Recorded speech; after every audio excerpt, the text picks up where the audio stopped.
పనులుంటే వాయిదా వేసుకోండి, ప్రయాణాలుంటే రద్దు చేసుకోండి, షాపింగ్ అయితే ఇంకో రోజు పెట్టుకోండి. కానీ పొద్దున్నే వెళ్లి ఓటేయండి. దూరమైతే బండి తీయండి, దగ్గరైతే నడిచే వెళ్ళండి. నలతగా ఉంటే మాత్ర వేసుకోండి, కానీ పొద్దున్నే వెళ్లి ఓటేయండి.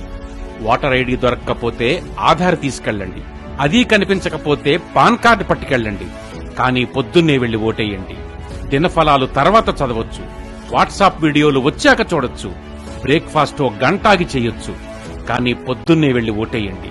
కోటి పనులున్నా ఓటు తర్వాతే, రాచకార్యాలెన్నైనా ఓటేసి వచ్చాకే. ఎన్నికల రోజంటే అధికారిక సెలవు రోజు కాదు. అధికారం ఎవరికివ్వాలో, సెలవు ఏ పార్టీకి ప్రకటించాలో మనం నిర్ణయించే రోజు.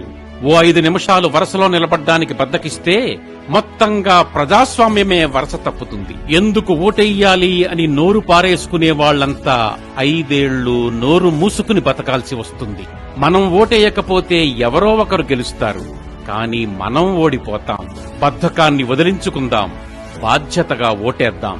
ఓటు పాలకులకు మనమిచ్చే పాస్వర్డ్ సరైన వ్యక్తికే ఇవ్వాలి.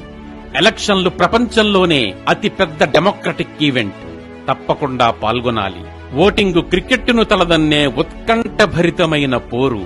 ప్రేక్షకుడిగా మిగిలిపోకూడదు, ఆటగాడిగా దుమ్ము రేపాలి. పోలింగ్ పర్సంటేజీని 100కి చేరువ చెయ్యాలి. మంచిని గెలిపించే ప్రతి ఓటరు మ్యాన్ ఆఫ్ ది మ్యాచే. ఏ ఓటు వృధాగా మురిగిపోకూడదు. ఏ ఎడమ చేతి చూపుడు వేలు సిరాచుక్క లేకుండా చిన్నబోకూడదు.